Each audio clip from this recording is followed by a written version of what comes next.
Hello everyone and welcome to my channel Arcadia Collective. Thank you for returning and welcome if you're new. I try to read the energies that are prominent in the collective and tell the stories that the cards want to tell.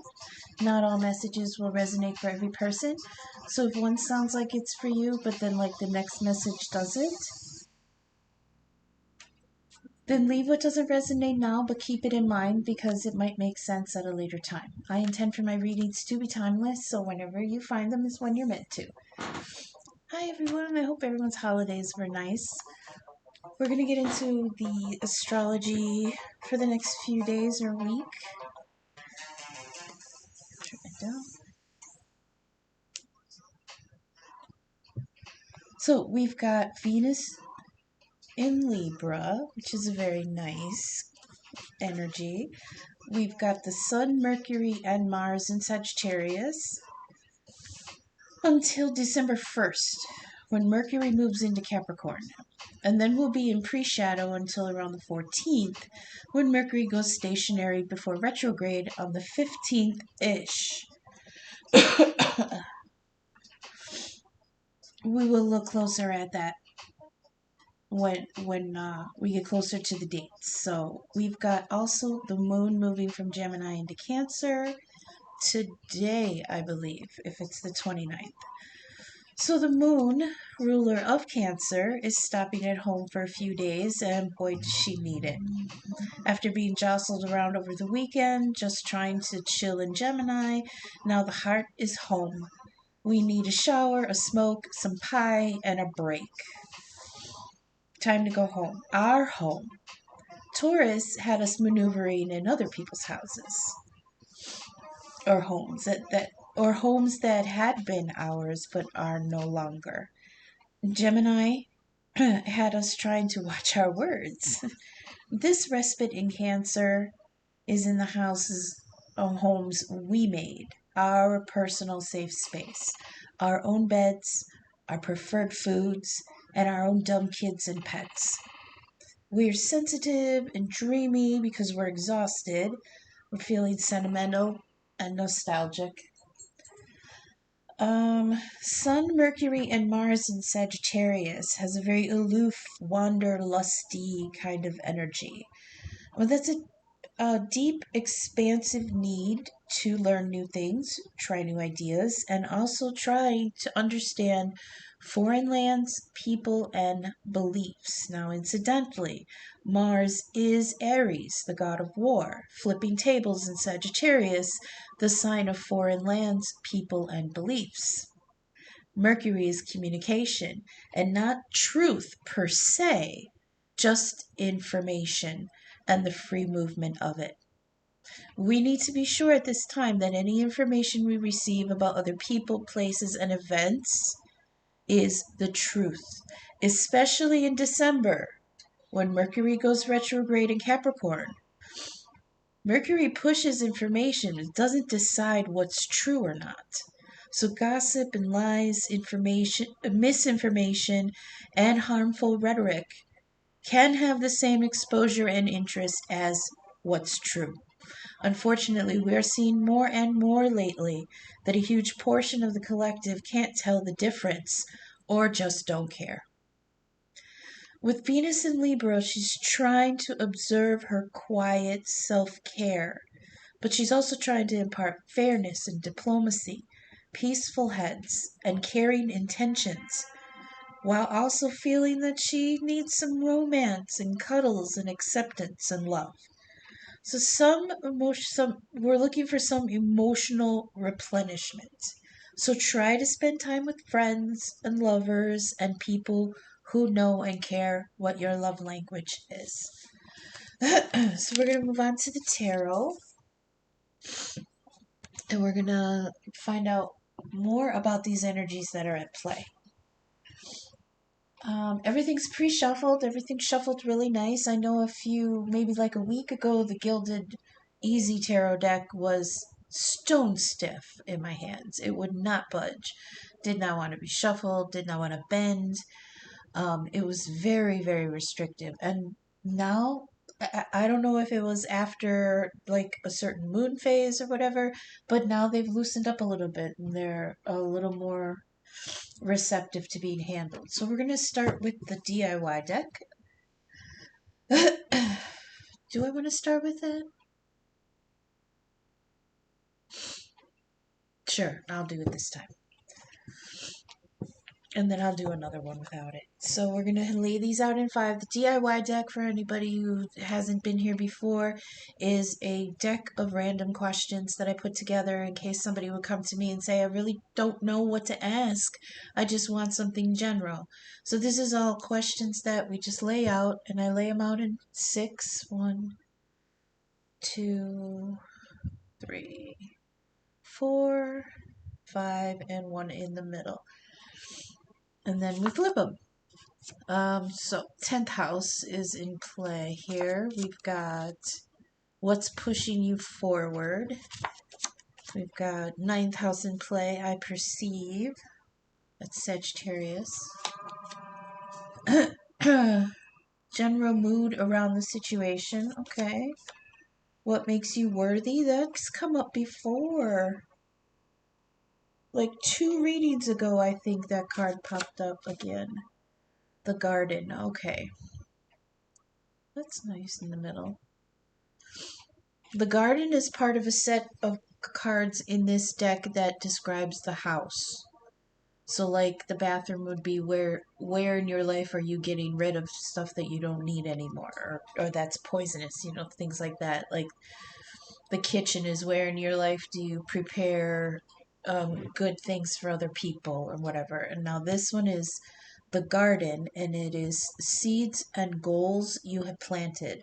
Plans that are growing but not ready quite yet. So that's in the garden. I'll move this around a little bit. 10th house. General mood. There we go. Okay. So that's what how's the view here? Is that alright? Line everything up.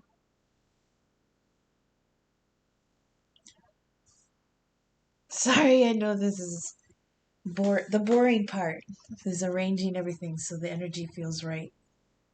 Okay. I hope everybody can. It's good. Back on. Alright. So we're going to start with the fairies. Fairy energy is 4D energy, 4th dimension. It's 1 vibration above the 3D and 1 vibration below the divine. So they can tell us what kind of energy is coming down the pipeline. Hello, fairies. Hello. Can you please clarify and elaborate general mood around the situation? No? I have to perceive first? Okay, so we're going to do the 9th house. Please clarify 9th house Sagittarius. Yeah, Sagittarius is really active right now. What does the archer want us to know, please, fairies? What does the archer want us to know? What do I have here? The piper again. The call. The call. That's what he says to me. The piper is the call. It might not be what the traditional card says. What does it say? I can't read it. Music, harmony, empathy. Yeah.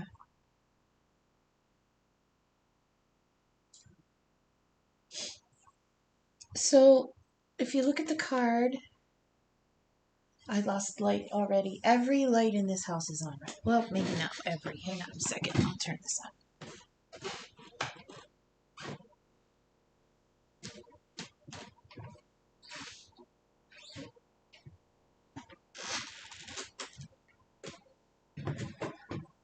Okay. It's already getting dark. I hate that.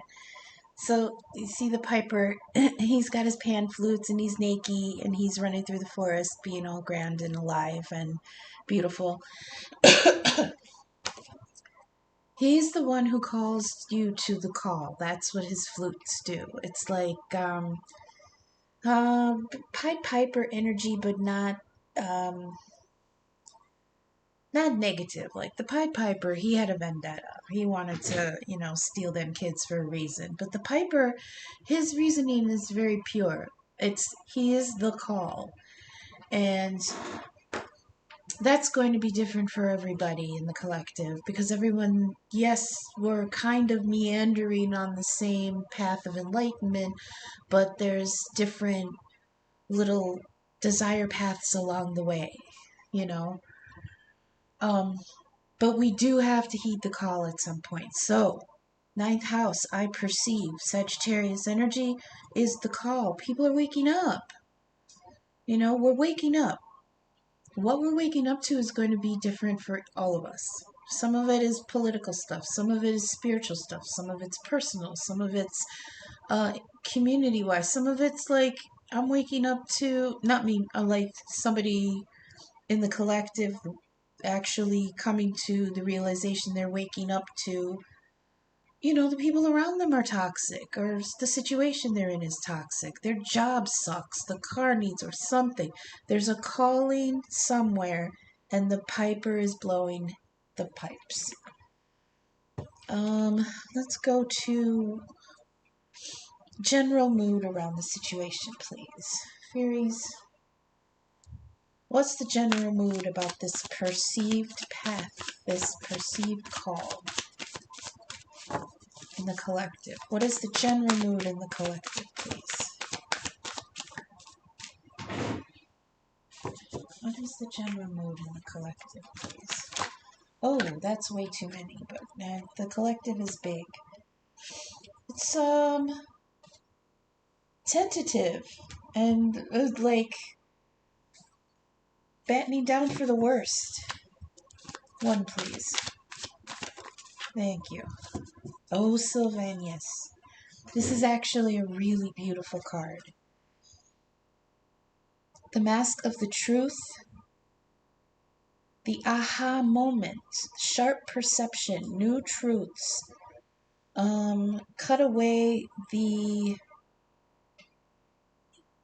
Cut away fake perception. Cut away fake perception. So it's hard to see. Sorry about the light. It's hard. Okay. So this is a beautiful mask. Okay, right here. And he's either putting it on or taking it off. But I think he's about to put it on because through the eyes of the mask, then the filter is. I don't know how to describe this. It's like our eyes, our physical eyeballs, are fleshy filters of what we can see. But what we can see is not 100% of what we should be able to perceive. It's just being filtered through our eyes. I just got a text that made me laugh. Okay, so what I'm trying to describe is the eyes are organs and they can only focus so much. So there are vibrations, there are emanations, there's light, there's everything on the spectrum that's our eyes can't see, but that's still there, and we think it's not there because our eyeballs can't perceive it. But it's like when he's putting on this mask, the eye parts unfocus the filter, if that makes any sense. So the only way to perceive the truth is to put the mask on. Whereas a lot of myths, in order to see the truth, you gotta take the mask off. This one is they're putting the mask on in order to see the truth because it refilters what the eyes see. See his face in the background, it's not lit up yet, it's still in the shadow. So he hasn't put it on yet. Now this fairy down in the corner is holding the sword of truth, and as soon as he puts that mask on so that his eyes can unfilter the fake perceptions, she will hand him off the mask, the sword of truth. How is that the general mood of the collective? Everybody feels like there's an imminent or impending unmasking of the truth. And some feel like they're ready to see it, but others aren't. You know? It's like people are ready to cut away the fake because it's in our face so blatantly, so loudly, so often that we can see what's fake, but we're frustrated that other people can't or won't. It's very frustrating. And I think a lot of us in the collective are finally feeling that it's just needs to be out in the open. Whatever that is for us. It could be, of course, global because, we're all in this together, but as above, so below. So what's happening in the bigger energy is going to be happening on the smaller energy. A lot of that is going to be within ourselves also. What is the truth here for this path that we're on? We're going to be taking, I hate using the term taking stock, taking inventory, but it kind of is true. We're just going to be in a moment where we're like looking around at the structures that we have now in our home, in our community, everything.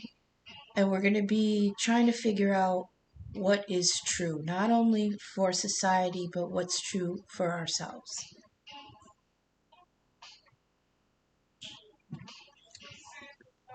Next we have we'll go to the 10th house I use. This is Capricorn energy. Mercury's moving into Capricorn, I think around the 1st. And then it'll be in pre-shadow for 2 weeks, and then stationary for like 2 days, and then it'll start retrograde around the 14th. So what are we going to use? Mercury, the sign of communication. Capricorn, the house of work, career. Not just work and career either. It's also like our work here, like our personal work, what we came here to do. And that's all like reflected in your chart. So if you know what your chart is, look to the 10th house. That's what your job not only is in your career, but the lessons you are put here to learn. Like, what I'm trying to say is the 10th house is not only your job, but it's like your job, like what you're here to do, what you're here to accomplish. And yeah. So what fairies, please clarify and elaborate. What are we going to need to use as the collective in this time? Please clarify and elaborate the 10th house I use.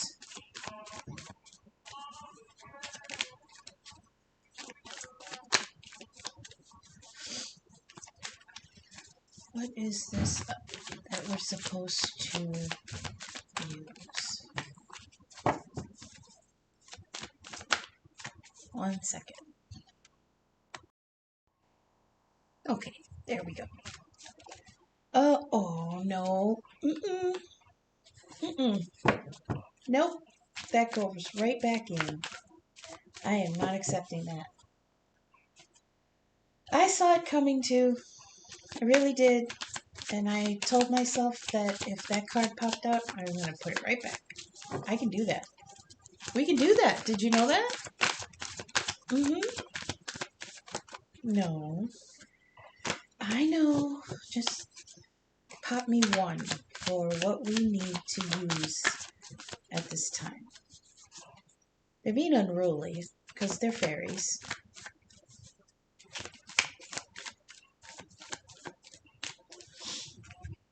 What I need. Clarify 10th house I use. Okay, I'll take it. Yes. All right. Oh, it's not spirit dancer. It is Least of the Shadows. So this card is souls coming together for healing. Mm. Help for the hopeless, lost, and fallen. Healing deep damage. Wow. If that's not poignant, that's crazy. Yeah, we need to heal. And so now Venus is in Libra right now, which is her home sign. So this is like, oh, usually Venus in Taurus gives me um recuperating vibes. Like Venus in Libra to me sometimes is Venus in her hoe phase, like she's getting ready to go out on the town and stuff because Libra's like a good time. They like to be the center of attention and stuff. But that's not what I'm getting in this energy. This energy I'm getting, she's really staying at home trying to like heal, And what did we say in the intro? Self-care right now. Self-care. You're beautiful, you're handsome, treat yourself the way you want to be treated. Um that's so healing, but not just that.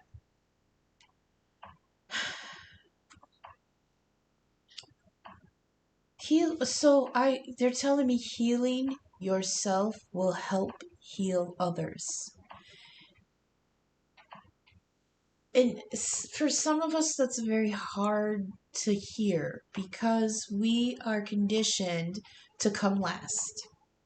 I know there's a huge subset of the generation, especially with later Gen X, we were conditioned that our needs come last. From the moment we were children to the minute we had kids and beyond, our needs come last. And we are now dealing with the repercussions of decades of our needs coming last. We need to use the Venus and Libra energy of self-care because this is an extremely important time to heal, not only spiritually, but physically, emotionally, financially. We need to recover. I feel like I feel like this a warning, but it's not like a very scary negative warning. It's just more of a reminder, you know, but that does not reduce the urgency of the message. This is needed and it's overdue. So what do we need to use? We need to use our ability to heal ourselves, because if we can heal ourselves one at a time, even we can heal a couple people around us. That's, if they choose to be healed. We can't force that on anybody. We can only take responsibility for our own healing, okay? And if that can transmit to other people, then that's on them to heal themselves with that energy. It's the whole, like in on the airplane, put the mask on yourself before you help other people, because if you pass out, who's going to help those other people? Okay? This is deep healing. And they're telling me to remind people that it doesn't necessarily have to be sequestered healing. You don't have to close yourself off from everything else.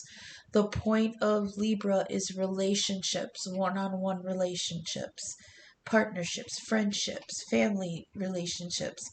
You have to use that to heal each other. Hold on, they're clarifying that.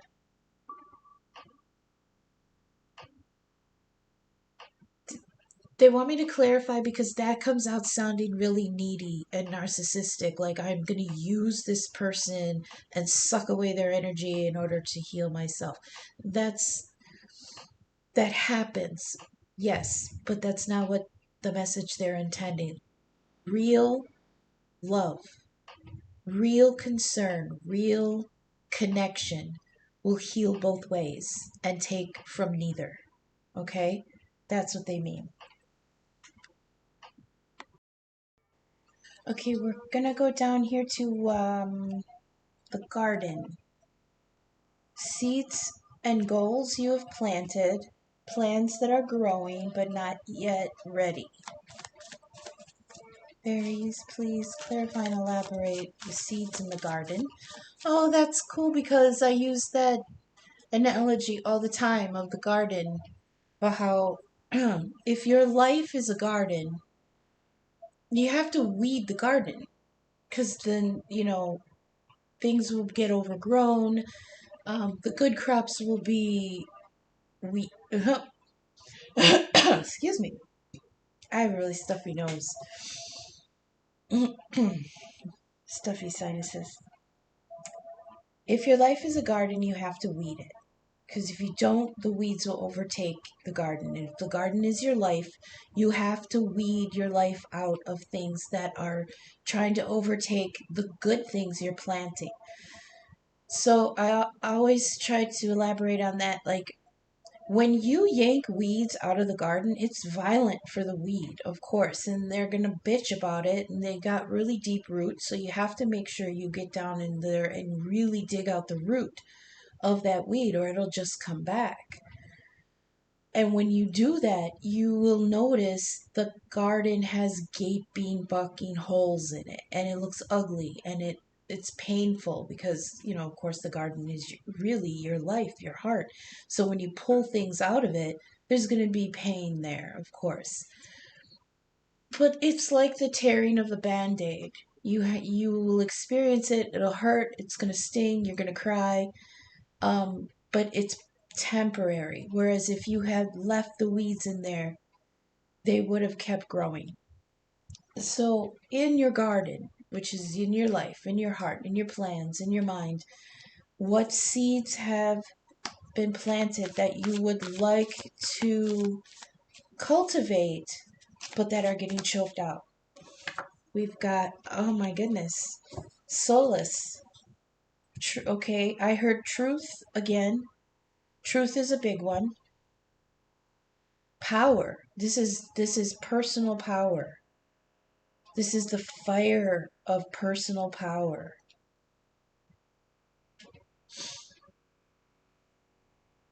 I heard your essence is what was planted. It's growing, but it's not ready yet. You've got to weed the garden. You got to pull out the shit that's not working. Even if it's connected to something that's still growing, it's a weed, okay?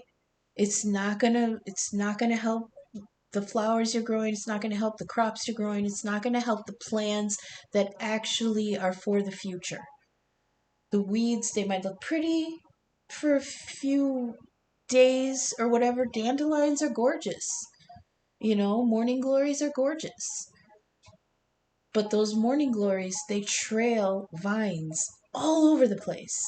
So you pick up one vine and you find 8 more have sprung from it, and you're holding this big net of vines that'll be choking you out after a certain amount of time.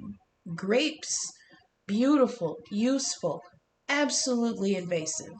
You've got to clear all that out because underneath is this. Look at that countenance. Look at the presence. Look at the power that is waiting in your garden. That's the sun. It looks like a lion. It's Leo energy. Shout out to my bestie. Red hair, blue eyes. I love you. Um, that's what's in the garden. That's the seeds that's waiting to grow. Look at this powerful being that you could become. That's just waiting. It's just waiting. It can't get to the sun because the weeds are in the way. And once you pull all those weeds out, look at what can burst forth. This powerful being, powerful ambition, powerful confidence. And what's the one thing that seeds need most besides water is this sunlight. That's what's waiting there. That's in the garden. You got to weed that garden. So we're going to come down to what's pushing you forward. Oh, okay. He fell out twice, so yeah, I got to take him.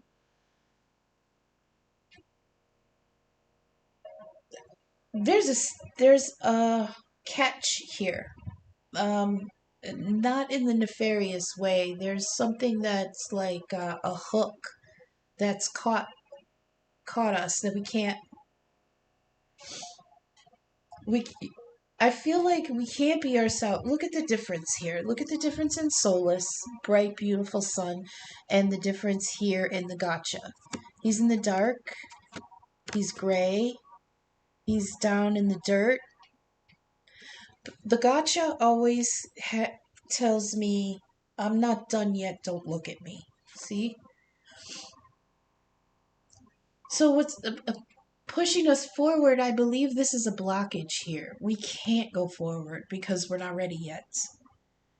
See, he sees, he perceives, he knows what he has to do. Look at that one beautiful eye poking out. But he's trying to cover his face. He's not ready to show his face yet. This could be another allusion to the Mask of Sylvanus, the Mask of Truth that's going on.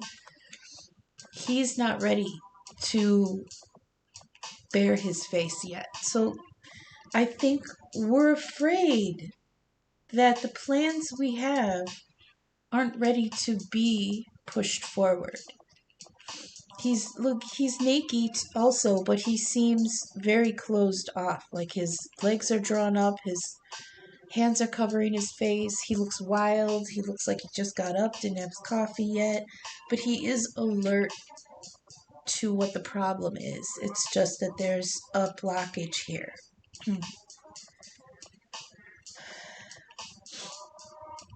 The card does indicate a sudden shakeup, so this is almost like tower energy. It says, unexpected surprises. I know more than I see. Also, I see more than I know, you know? So, even though there's this blockage here, like, okay, I'm not ready yet, but I see what I have to do. I see what I need, where I need to go. So this might have a feeling of like crouching before you jump. There's some planning here. I think people are like if we're going to go back to the garden analogy, people are replanting the garden. Like, okay, we're going to pull the weeds in that corner, but the tomatoes are going to have to go in the sunnier corner because once we trim this tree back, we're going to have less shade on that side. So, like, we're going to be doing that in life. We're going to be like, okay, we're going to have to uproot from this daycare and go into this daycare because my work is closer to the other daycare, but we can't make that move just yet. Stuff like that. Spiritually, hang on, they want me to say something spiritually, but I gotta listen. Okay. So spiritually, they're saying this has to do with old beliefs, like, 5 generations of my family were Catholic. Okay? I come along and I'm a witch. But there's still stuff that lingers, like there's things that I know I need to pull out, but they're so deep rooted in there that I can't do it just yet. And those are the weeds that I think are harmless weeds, like oh gosh. So my grandma taught me this little saying when there was something missing that you can't find it, and it's prayer to Saint Anthony. Saint Anthony is our family's patron saint. So it's there is something that cannot be found. Please, Saint Anthony, look around. You say that 3 times and then forget about it. By the end of the day, hopefully, Saint Anthony finds it. It's silly. But it's a holdover from being Catholic. But I think it's one of the harmless ones that keeps me connected to, like, my grandma, right? I'm not ready to pull that one. That one's not necessary. But there could be in the collective people who are exploring the spiritual beliefs that they have held on to for generations and knowing which ones need to be cut, but having trouble with, like, I'm not ready to do that yet. So he's holding up his hands over his face like, I'm not ready. But it's there. The card is definitely specifying that it's the knowledge to do it is there. It's just I can't jump yet. So I wanted to leave this one for last. This one is what makes you worthy. That kind of goes along with what I was saying earlier about there's a whole generation of us who were raised that our needs come last. So this is like a regaining of that empowerment. Like, no, I don't come last anymore because when I come last, everyone suffers. So what makes us worthy? Fairies, please clarify and elaborate. What makes us worthy?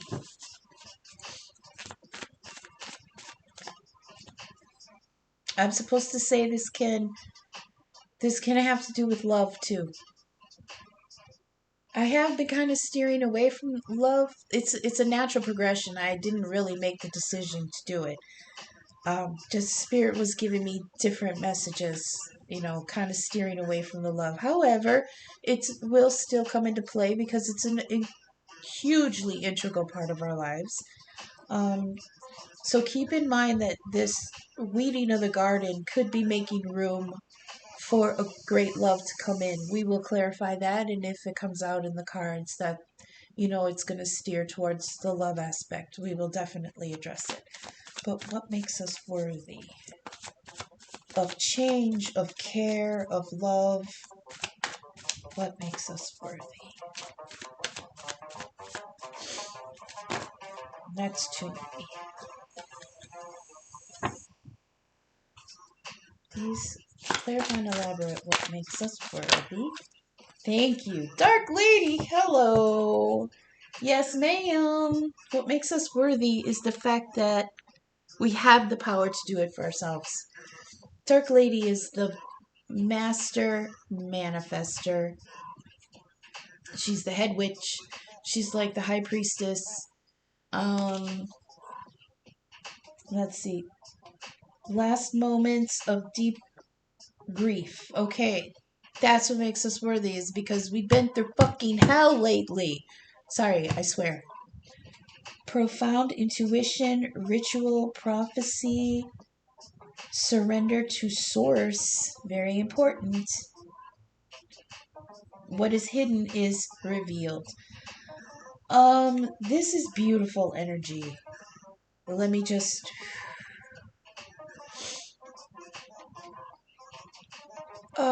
So look at her face.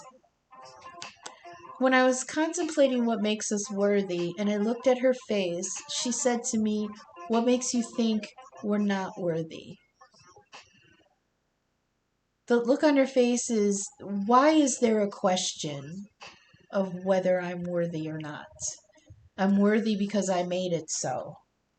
This is personal, beautiful power.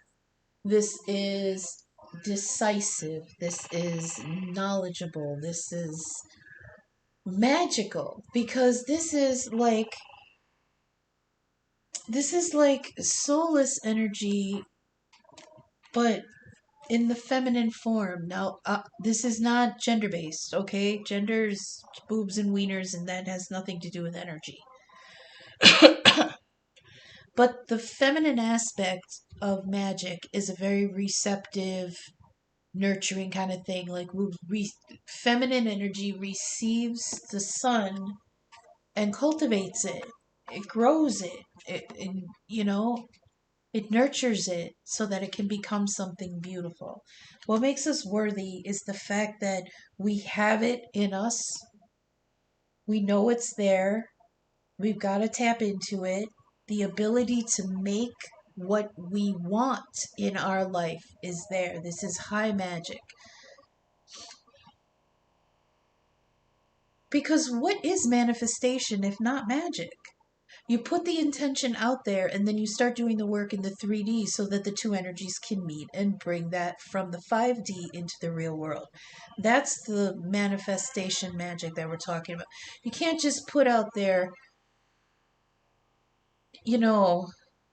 how do they want me to say it? People who wish. I mean, wishing is beautiful, but if it's like, it's got to be a conversation, not just a demand. And the conversation has to be, please open up the opportunities to bring in what I need in order to create what I want. So if your wish is, oh, I wish for you to bring me great love, you can't just, please bring me great love and then just settle down in a chair and wait. Like, that doesn't happen that way. Very rarely is the spirit gonna Uber somebody to your door that's just a stranger. Hey, there's my soulmate. Thanks for coming. No. If you make a wish, I wish I could find a better job. It's like the universe takes that order and puts it on the thing and says, ding, so and so wishes for a new job. So then they start mixing up the alchemy that they need in order to put that energy forward for you to use. But you can't just sit there and think the job is going to fall into your lap, but the energy of creating the opportunity is going to fall into your lap. We have to manifest the tangible in the 3D. The 5D can't do that. It can only it can clear the way, it can send the opportunities, it can line up fortunate, coincidences, but we have to go for it. It's a meeting in the middle. It's not just a request to receive. It's like, I'm gonna do the work on this end. Can you do the work on your end? And then, our energy will meet in the middle and we'll be able to manifest this. That is what the Dark Lady is. The manifester. You are worthy. We're all worthy. We have to stop this self-deprecating, I'm gonna struggle for now so my kids can be better. That never fucking works. Okay? That never works. People who worked 30 years at the same job and suffered through it just to put food on the table, just to reach retirement age so that they can have a little bit stored up for retirement, they fucking take all that. Your kids ain't gonna get any of that. It doesn't work that way. Where was I going with that? Why did they make me? Wow, that was a very. Somebody needed to hear that, I guess. You know?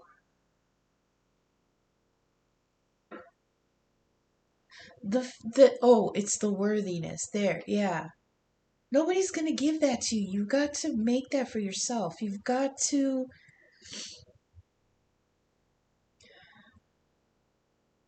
Please elaborate on that. Because I went around in a circle and I don't know where I am now.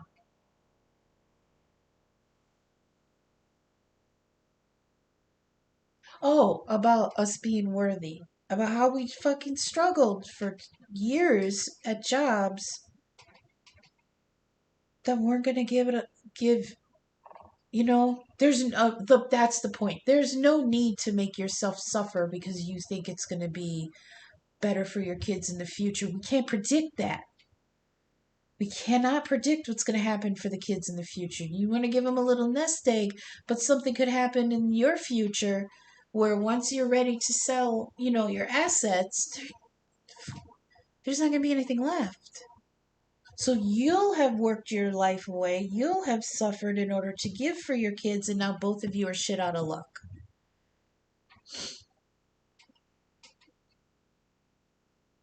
That has to be changed. You have to work hard for you because you're worth it. Not just the kids. The kids are going to have to work hard for themselves. Because one of the unfortunate failings of being a parent is that we can't see the future that our kids are going to create. So we can't prepare them for that. We end up raising them for the past that we went through instead of the future they're going to create. That holds them back and makes them unprepared for their own future because we raised them for what we went through in our past. Do you see the difference? So we can give them basics and we can prepare them for what they need to do in their lives, but we cannot actually set up security for them because there's no guarantee of what the future will bring. So if something happens and those assets are wiped out, not only are you shit out of luck for your retirement, but your kids are shit out of luck because there's no inheritance. The best thing we can do is to teach them how to make that for themselves. And it's hard because we weren't taught how to make wealth. We were taught how to make stability. You know, how to coast and hope for the best. Now we have to tap into the personal power inside ourselves in order to manifest goodness for our own freaking garden. And how does that help the other people around us? Okay, we're still stuck in that I can't just do it for myself, it has to be beneficial for others. Well, think about if your neighbor lets his garden grow over with weeds. Eventually, that shit's going to get into your yard. So if you clean out your yard and make it so that your life is prosperous, then there's nothing to infect the other people around you. Those weeds are their own. They got to pull them on their own. But there's nothing that will poison anybody else. I don't know why they had me go on that rant. Somebody needed to hear those messages, but we're going to go. We're going to continue. So we're going to come down to the 3D and we're going to get into... Oh, what's on the bottom of the deck? Spirit Dancer. Just eat yourself and do it. Ecstasis, Rapture, and Joy. And Mickle-a-Muckle, which is childlike innocence. So we'll come down to the Gilded deck. Hello, everything's pre-shuffled. We're going to just wake it up. So now I think our messages are going to be less ephemeral because the fairy realm is very symbolic and mysterious. So some of those messages come out a little disjointed when coming out of in the 3D. Basically, there's a call to see the truth. There's need for deep healing and deep repair. There's the inner power to make it happen, but there's an energy in the collective where some aren't ready to make that jump yet, but they do recognize the way to go and they do recognize that they have to do it. They're just a little tentative. So please clarify and elaborate the mask of truth on general mood. What is the truth here in the mood?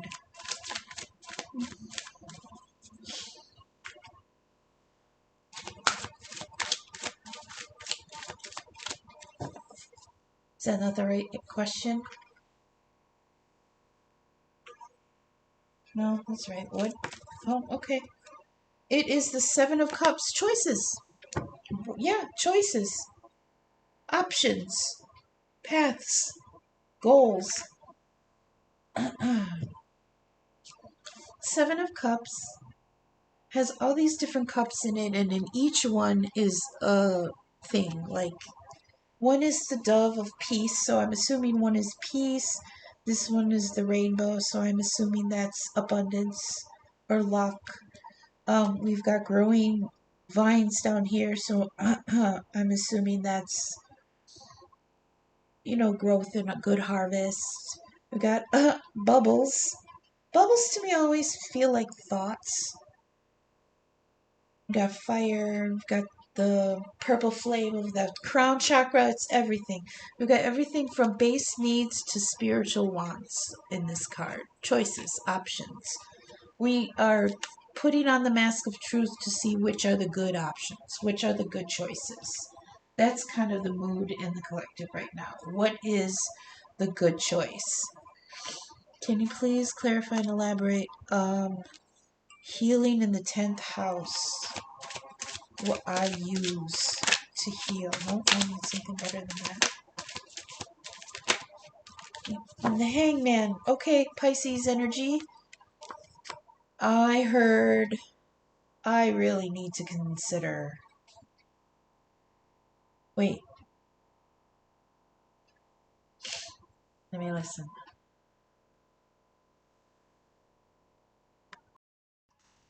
The hangman is the energy of inner contemplation.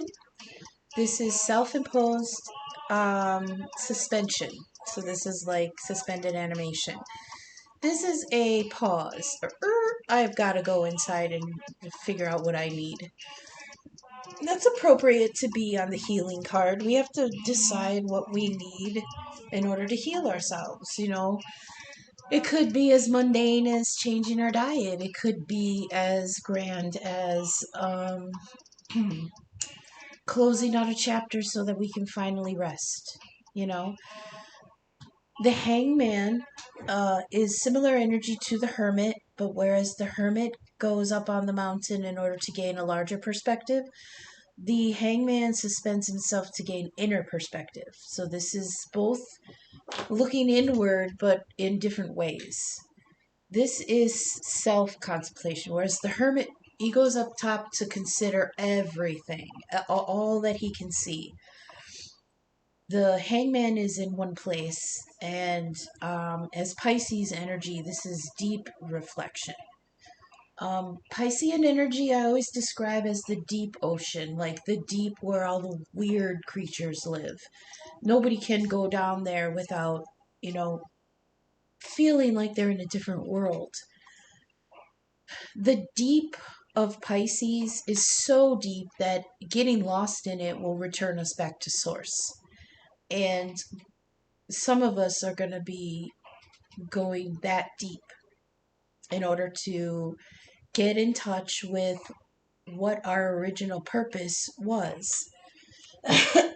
is, in fact, because that purpose never changes. The path we take to get to it and the detours along the way, those always change. But the main goal of the trip, that doesn't change. We're going inward. I say we because we're all part of the collective. In different ways, we're going inward. Like I said, in some people it's going to play out in career, and some people it's going to play out in politics, and some people it's going to play out in family. But everybody in some way is going to be contemplating something that needs to be addressed that hasn't been addressed in a long time. Let's see. Can you please clarify and elaborate the piper, the call itself? What is the call? Please clarify and elaborate the piper. I'm also going to try to move a little faster with this. I know I got long-winded with the fairies. We're going to try to move this a little bit faster. Please clarify the piper.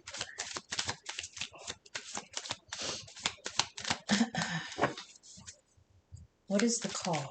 All right. Is that too many? That's way too many. Oh, no, it's just one. The Wheel of Fortune. All right. Wheel of Fortune. The turning of the wheel, the turning of luck, the turning of fortune, the turning of circumstances. I perceive the call because times are changing. Things are changing.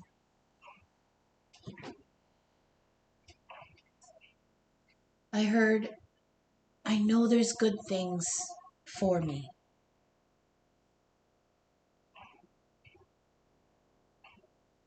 I also heard I can sense the change coming, so I want to be prepared. I also heard I am being called to be the change.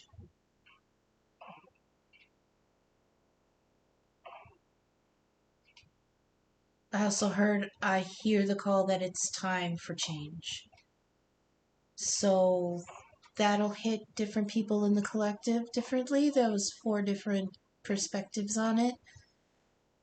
I hope that resonated with someone. I hope this is resonating with someone. I hope it's useful. I hope it's making sense. If it does and you'd like to, drop me a tip, my Venmo, Cash App, and PayPal are all Arcadia 46. And I'd be grateful for anything that might be sent my way. Thank you so much. Please clarify and elaborate. So the King of Wands wanted to pop twice, but he hasn't come out yet. He's being skittish. Please clarify and elaborate the gotcha, the sudden shakeup, but I'm not ready yet. And the Emperor. Okay. Huh. I feel like I was saying before, this is huge personal empowerment. This is, I am the master of my ship. And that goes along great with the Dark Lady energy who wants to manifest for herself because she can. And she should. And she has to. The Emperor is the final of all four kings. He's got his money situated, he's got his ambitions all taken care of, his health is good. He worked hard to get where he is. Everything's in order. This in this deck, the Emperor is very young, very handsome. I get a very youthful, vibrant energy with this. Now he might this you might not be young, but still in your Emperor energy. This is confidence. This is decisiveness. This is preparedness. That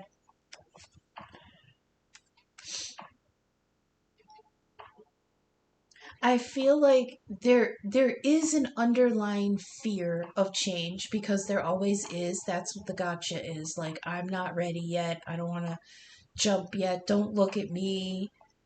Um but the Emperor being here is like, yeah, I get that. I don't feel quite ready, but all my ducks are in a row. I know what I want. I know where I have to go. I know the path I have to take. I know the classes I need. I know the job I want to get. I know the repairs the car needs. In love, let me switch. This feels like this feels like a very determined, I deserve this and I'm going to go for it. And that's underneath, or that's on top of what's pushing you forward.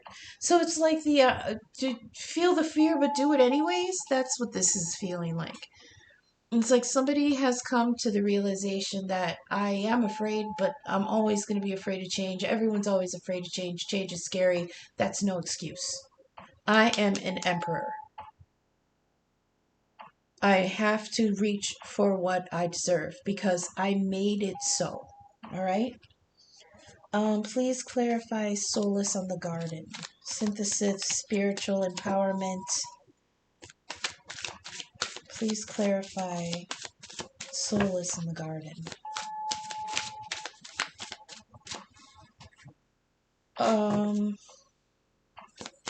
Clarify solace in the garden.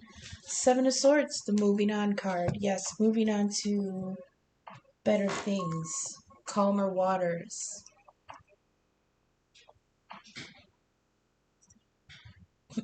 There's always a caution with this card, though, for me, because the person's in the boat and they're moving on to the calmer waters, but the things also in the boat are the swords that it's like swords are our thoughts and our fears and our doubts, but it's also information and data. It's knowledge and communications, all those things. So we got to make sure that what we're towing in the boat is, what's the word? You said profitable, but useful, positive. We can't drag our doubts with us, okay? We can't drag the fears. We can't drag the negative self talk. We can't drag those things with us. But the swords we can take with us are all the knowledge and information we've gained up until this point. Those are positives. Okay? Yeah, this is just reiterating pulling the weeds will allow for better things. And this is a card of movement towards those better things. And that's on the garden, yeah. Please clarify and elaborate on the Dark Lady, this master manifesting power under Why We're Worthy. Judgment tried to pop. because I proclaim it so. That's the power of the Dark Lady. I'm worth it because I said so.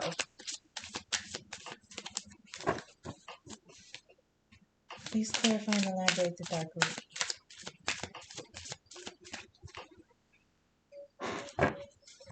That's the chair. Please clarify and elaborate the Dark Lady. Yes, I will do a separate love reading. Please clarify and elaborate the Dark Lady. There we go. The Magician! Look at that! It's a matched pair. Dark Lady and the Magician. What was I just talking about the Magician earlier? He's the manifester. So, okay. Because the fairies are the 4D energy, which is one vibration higher than us, but one below the divine. Remember I was saying how you manifest is you put your request into the divine, and the divine pulls down some energy to clear the way. But you have to put the work in from 3D to meet the energy one vibration higher. This is what the magician does. So the Dark Lady, she's the 4D energy. The Magician is the 3D energy. He has every tool he needs in order to make this happen. So he's absolutely utilizing the higher energy that the Dark Lady is bringing in order to manifest this in the 3D. That's what makes you worthy, because you can. That's all you need to answer them when they ask you, what the fuck do you think you're doing? Why are you making these changes? Why are you being like this? Because I can. And I must. And I will. So we're going to go on to the Tarot of the Divine. This is getting powerful, you guys. Got to listen to this energy. We are worthy, and it needs to happen. Please clarify and elaborate the options here. The Seven of Cups on the truth. Please clarify the Seven of Cups.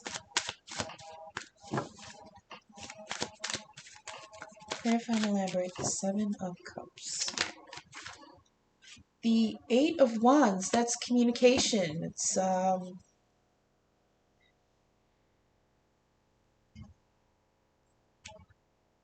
I feel like something's gonna give. That's what I heard. Something's gonna give.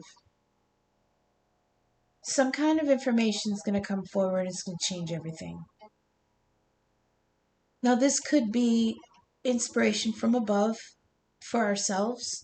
Like we get some epiphany download that where it's like a problem we had been thinking about for months or years or days or whatever, and we could not see a damn solution, no matter what way we looked at it. I feel like there's some energy coming in that's going to alleviate that a little bit. There's going to be some information. There's going to be an opportunity, a communication about an opportunity. Active fire energy. So it's not just communication. That's the thing, is they always interpret the Eight of Wands as fast communication. And yeah, of course, that's part of it. But to me, fast communication would be in the swords, because that's Mercury energy. But with this being in fire, I feel like this is more of active energy. Like somebody finally feels the drive to do something, and they're gonna communicate about that. Or there's going to be like some great push in the right direction, and you're going to hear maybe like an email about that or a call. There's going to be something tangible that comes in order to bring some, I'm trying to,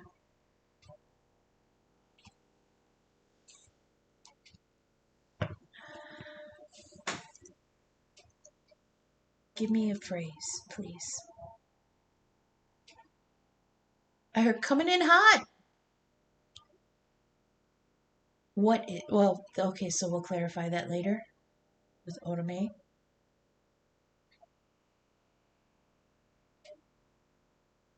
See, if this was reversed, then this would feel like arrows coming in, like we'd have to shield ourselves from something coming. But this feels like good information. This is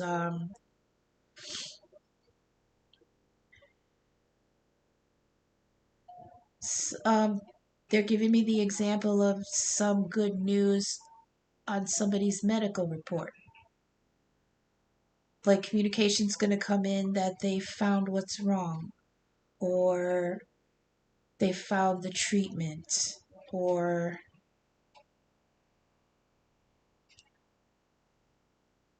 I just feel there's relief attached to this information.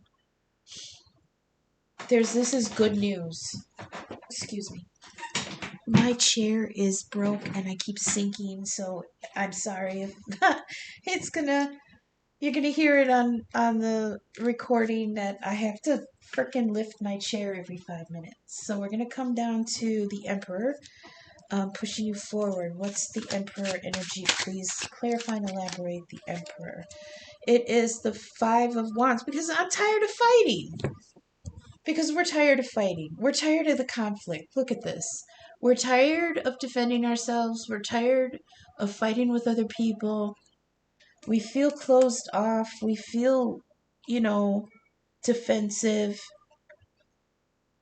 It's just, we're tired of the conflict.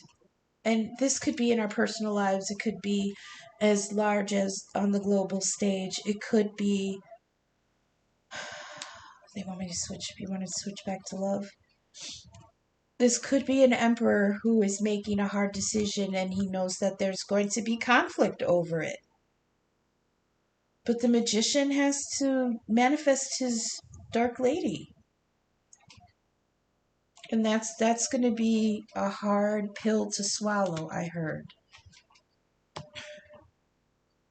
And that's the information that's coming in with the Eight of Wands. This emperor has decided that this is the Six of Swords. This is the boat he's got to take to calmer waters in order to reach this soulless status of, what was the word you almost gave it to me? No, I lost it. Yeah, so the Five of Wands is conflict on this emperor who's going to be pulling weeds. Please clarify the Wheel of Fortune on the ninth house, Sagittarius house.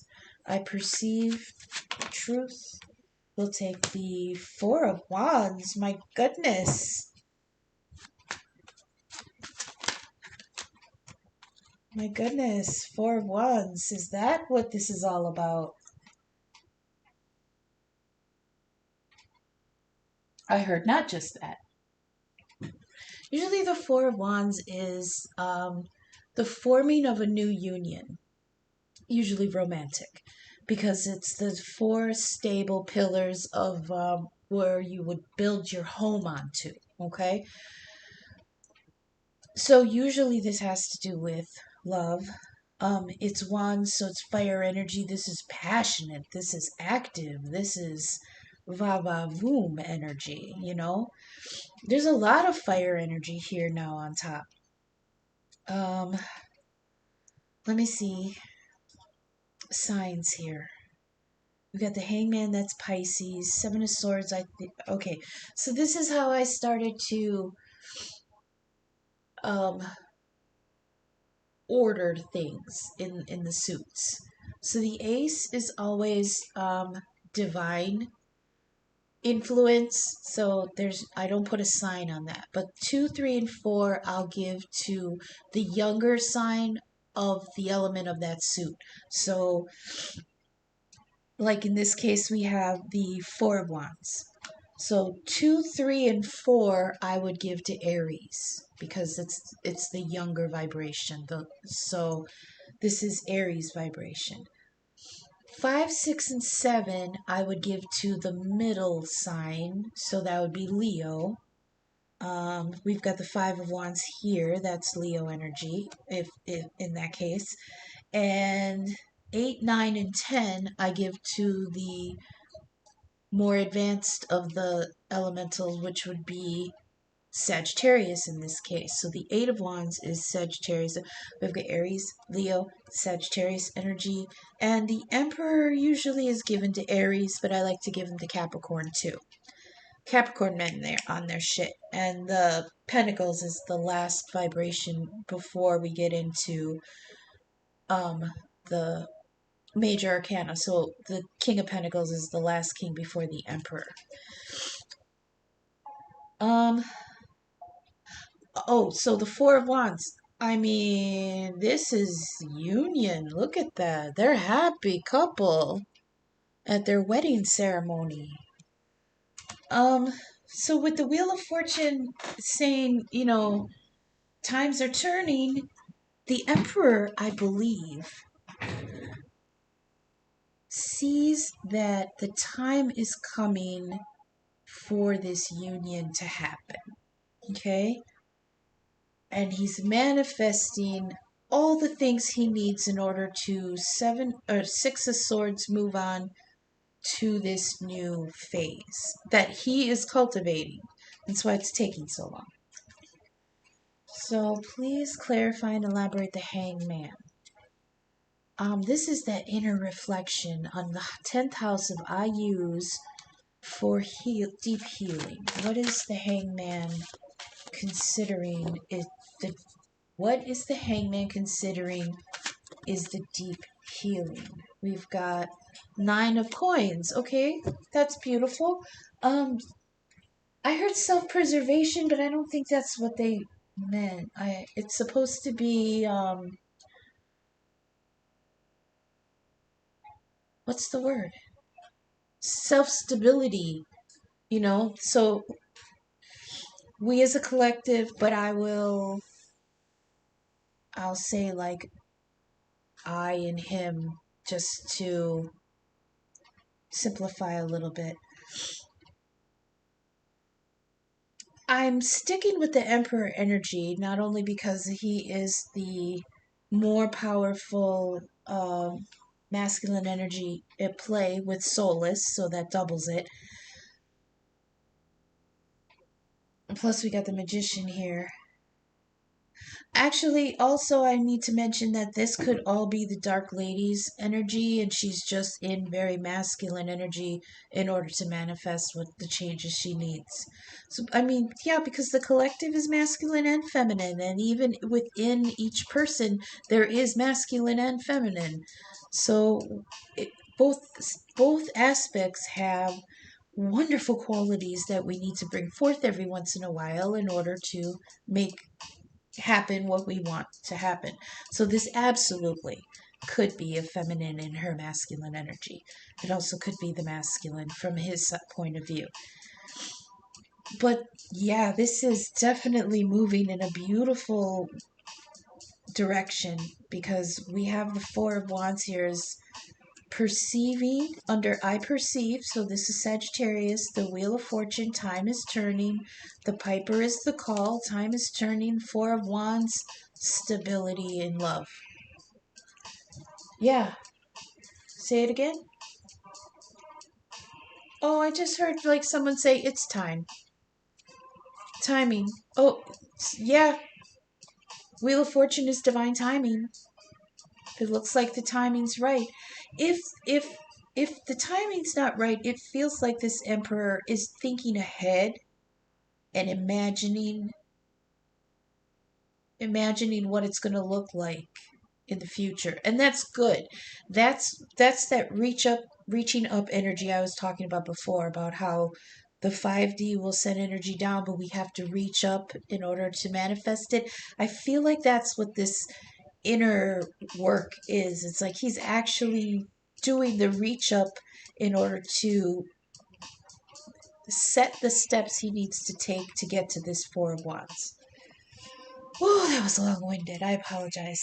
Please clarify the Six of Swords here.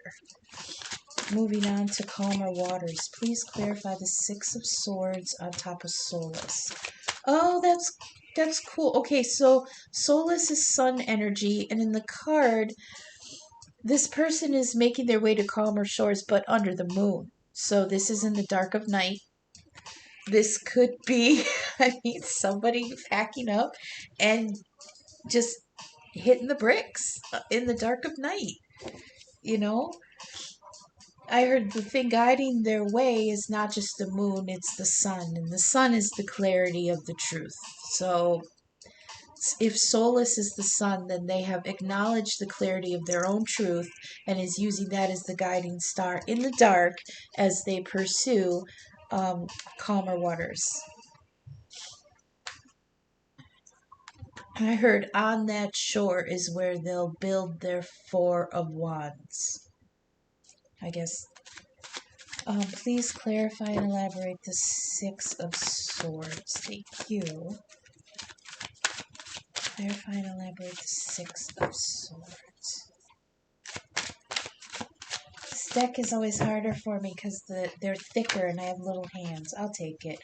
Oh, the Eight of Coins. Eight of Coins. Hard work. Okay. So this deck, the Tarot of the Divine, this is all like mythology from all different cultures in the world. I love this deck, but I'm not familiar with every single story. I do interpret those cards intuitively. So in this Eight of Coins, I forget what the myth is, but she is going through fucking hell. Look at her.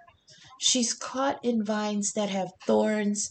She is continuing with the work of clearing those thorns, but she's tore up. Okay? This is not going to be easy. This is what it's going to feel like after you pull all those weeds, because this is on top of the position of the garden that we just talked about weeding. These are the weeds you're pulling up. Look at those briars. Holy shitballs. It's going to tear you up. You're going to be pissed. You're going to be tired. Her feet are sore. She's got cuts on her. Her hands are bleeding. This is going to be hard work, but holy crap, look at the determination on her face. You know? She's like, this hard work is killing me. It's killing me.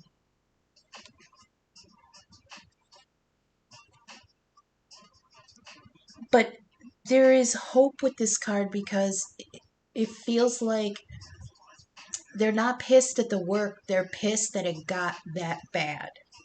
You know what I mean? Like, if you were going to go out and pull a couple dandelions out of the yard, that's not going to tear you up. But if you find that you actually need to gut that bitch and clear it out, that's going to be a lot more work. And you're probably going to get injured. You're probably going to get frustrated. But there's this sense of, I cannot wait till this shit is done. I can't wait until my work is done. I can't wait until I can see what my yard is going to look like after I pull all this bullshit out. Look at her face. I am just pulling this out. And this is going to be hard work. But there's like, it's going to feel very healing to do it. And I know that sounds weird. Like, how is it going to feel healing when I'm hurting myself doing this work? And it's because you can see finally what's on the other side of that work. And it's fucking worth it. It's so worth it. So these bloody hands and this pissy attitude is short-lived because on the other side of that, that garden's going to be beautiful. And you know that. So please clarify and elaborate the magician on the Dark Lady. Sexy. Please clarify the magician on the Dark Lady. Yeah, and that came out quick. Queen of Coins. Hello. So, Queen of Coins. Queen of Pentacles. And did we have the king? No, we didn't have the king yet. We have him on top of the magician. Yes, ma'am. Talk to me. Queen of Pentacles, that is Capricorn energy. Hard work, yeah.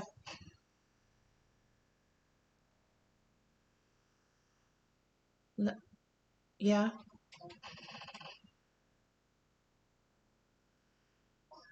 Uh, okay, so they're saying,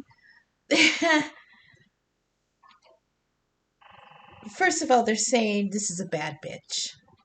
Okay? Like the Queen of Cups, she's very soft and she's very loving, but she's quiet about it. You know what I mean? She's caring. She's a little defensive, but she's deep and soft and beautiful. This Queen of Pentacles, this is a badass. She's not the fiery Queen of Wands, but she is stability. She's fun. She's witty. This is a point in the development where all the pentacles are taken care of so she can kind of relax. You know what I mean? She's no, I'm Capricorn rising, and we can be very severe, kind of disapproving energy. But there is a really great side to Capricorn where they're so fun loving and they're so funny and witty. And, some of them, they're kind of freaky too. I'm not saying, because I'm just Capricorn rising. I'm not full on Capricorn, but they're, some of them can get freaky. And, on top of this magician, this is beautiful, beautiful energy. This is a queen or a feminine energy that is so confident in what she has built. I feel like, so with these three cards, it's like Dark Lady is bringing the energy from the 4D, okay? And the magician is using everything he has in his power to manifest it in the 3D. And then the Queen of Pentacles is the culmination of that work because Pentacles is work. It's the only energy in the tarot that is tangible. You can finally hold it. You got the fruits of your labors. Everything grew right. You've got it in your hands. You can spend it. You can save it. You can pass it on. You can share it. This is the tangible, um, what's the word? Ugh. These stuffy sinuses really, really affect your thinking. This is the tangible rewards of the manifestation. Thank you. My goodness, was that so hard? So, should I leave it there or do you want me to go one more?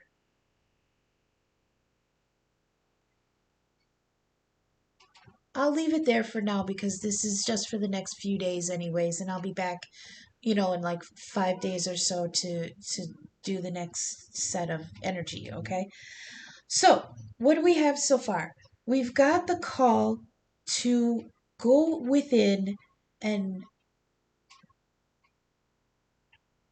hold on, they're saying something else. To go within and study. So, they're giving me the visual of going within ourselves and seeing the inside of ourselves as a big library. Okay? Okay, continue with that. Pull the books on healing and decide what you need. So we have to go within ourselves in order to research what we need to heal. I know I use that word research a lot. I'm a Libra, quadruple Libra, Capricorn rising. It's very cut and dry sometimes with me. Which is funny because this whole thing has been a rambling mess. Go within, decide what you need to heal, decide what needs to go.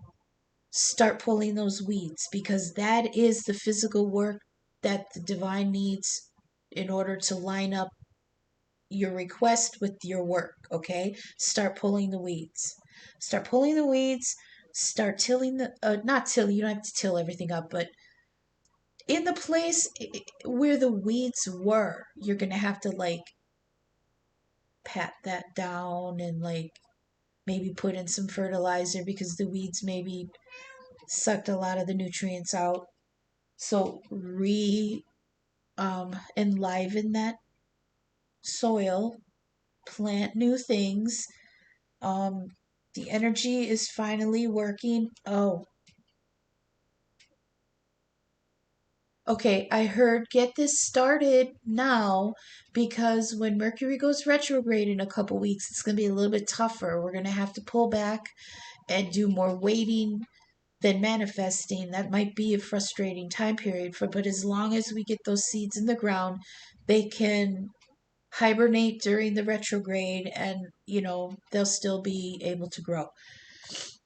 On the love side of this, somebody has absolutely gone within and figured out what they needed to heal, finally made the decision of what they need to cut out of their lives in order to make room and manifest this beautiful Four of Wands, this emperor who's looking for his dark lady. So for the next few days, rest and reflect. Okay? Start the healing rituals, whatever you want to do. You want to make changes to your diet, you want to start doing yoga, start meditating, um, read. I heard, oh my God, they said that loud as fuck. Read. Read spiritual things that you might not have picked up with it. Read things that are foreign to you. I don't know who needed to hear that. Read up on things that are foreign to you. I used this analogy, me and my analogies, right? I apologize, but I used this analogy once before describing a map on a game. Okay, so this game is an old game. I don't even know what it was called, but it took place in a dungeon. And you had to follow the map and go through the dungeon and beat these, bad guys. But you couldn't go anywhere that you hadn't been already. I mean, you could, but you couldn't see it on the map. That's kind of what this feels like. It's look for things that you aren't on your map because that will open up different ideas and different opportunities, different people to meet, different connections to make.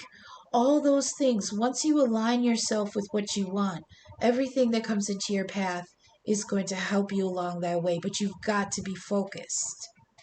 You can't drive this boat with your eyes closed. You have to be focused.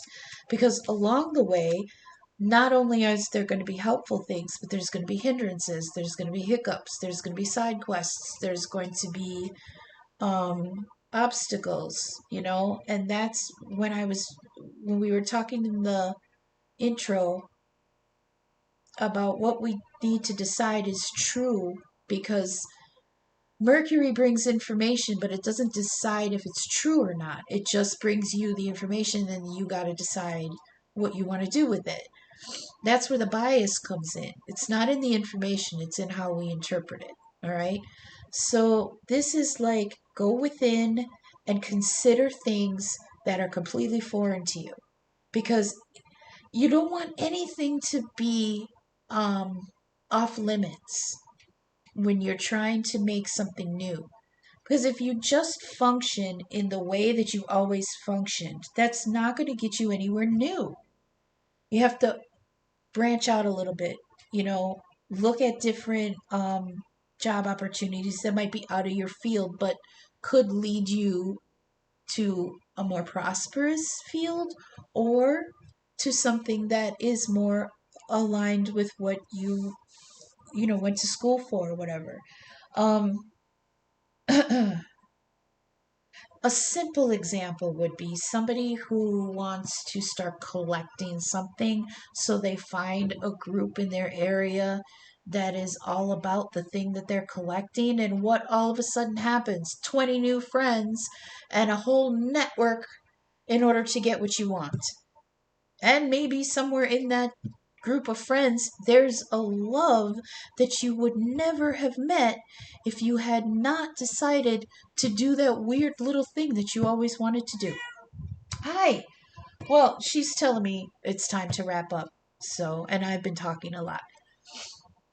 So, I'm not sure what I'm going to name this yet. I'm gonna review it, but it's probably something about weeding the garden because it's go time, you guys.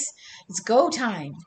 So I hope this resonated with somebody. If you'd like to drop me a tip, it's Arkeyear46 on Venmo, Cash App, and PayPal. Um, I may be back sooner than the next couple days because they are calling me to try to do a freaking love reading, okay? And I gotta listen. So I hope this resonated. Until we come back again in a couple days.